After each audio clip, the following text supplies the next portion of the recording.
مساء الخير عليكم متابعي قناة عبير سبورت، وبرحب بيكم النهاردة. وحبيت ان انا اتكلم عن السينما المصرية والافلام اللي نزلت في موسم الشتاء اجازة نصف العام. طبعا نزل حوالي ما يقرب من 10 افلام، يعني هقولهم لكم بسرعة كده افكركم بيهم. فيلم عصابة عظيمة، كارت شحن، ابو نسب، الاسكندراني، الحريفة، سيستم، درويلة، رحلة 404، أنف وثلاث عيون، وليلة العيد، ومقسوم، والملكة، والتجربة المكسيكية. فطبعا زي ما انتم شايفين كده، على ما اعتقد التجربة المكسيكية لسه ما نزلش، يعني انا مش متأكدة. زي ما انتم شفتوا، شباك التذاكر هو اللي بيحكم، هو اللي بيقول رأي الجمهور. المركز الأول فيلم الحريفة، أعلى إيرادات الأسبوع دوت. المركز الثاني فيلم 404، رحلة 404 للنجمة منى زكي. المركز الثالث فيلم أبو نسب. والمركز الرابع الاسكندراني. المركز الخامس أنف وثلاث عيون. وفيلم شماريخ طبعا يعني موجود برضو في الصورة معاهم، رغم انه نزل اول فيلم في الافلام الشتوية، وانا بسميها الافلام الشتوية عشان بينزل في فصل الشتاء، يعني في اجازة نصف العام يعني، وموسم الكريسماس. فطبعا يعني شايفين السينما ما بقتش زي الاول، يعني كان الموسم كله بيبقى فيلم او فيلمين، يعني فيلم في الصيف او في الشتاء، يعني مش اكتر من 4-5 افلام. ما شاء الله، يعني الافلام كترت الفترة الاخيرة دي، والسينما بقى فيها الانتاج اكتر، ووجوه جديدة وشباب، وزي ما انتم شايفين مبقتش بالاسماء دلوقتي، بقت بالاداء. والناس بتحب الفكرة الحلوة والفكرة الجديدة والفكرة الهادفة اللي بتعبر عن مشاكل المجتمع وقضايا المجتمع وقضايا الشباب.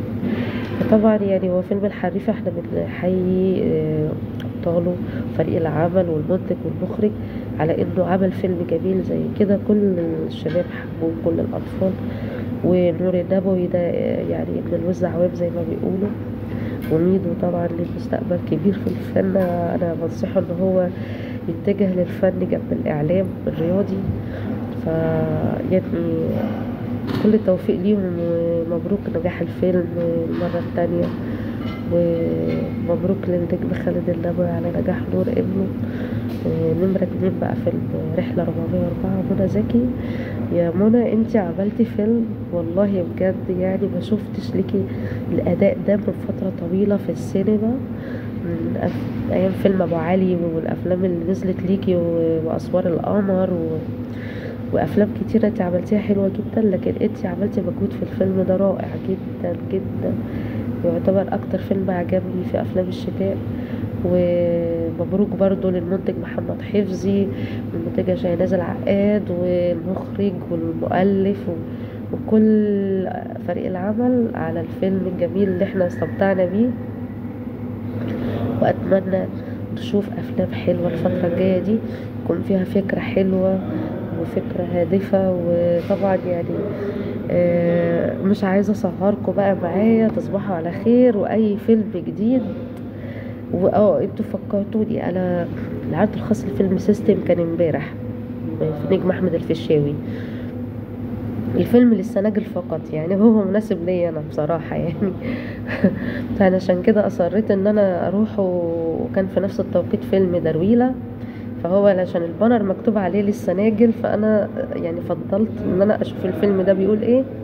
والحمد لله يعني هو وصل، الفكرة بتاعته وصلتني. هو كان خفيف، فيلم خفيف على المشاهد، كوميدي الى حد ما، يعني استمتعنا فيه باداء احمد الفيشاوي ونسرين طافش. اتمنى بقى ان انتوا الفترة الجاية دي يا مخرجين يا منتجين يا مؤلفين، لو سمحتوا شوفوا لنا افكار حلوة، افكار جميلة زي اللي شفناها كده في موسم 2023، زي فيلم عزيرو.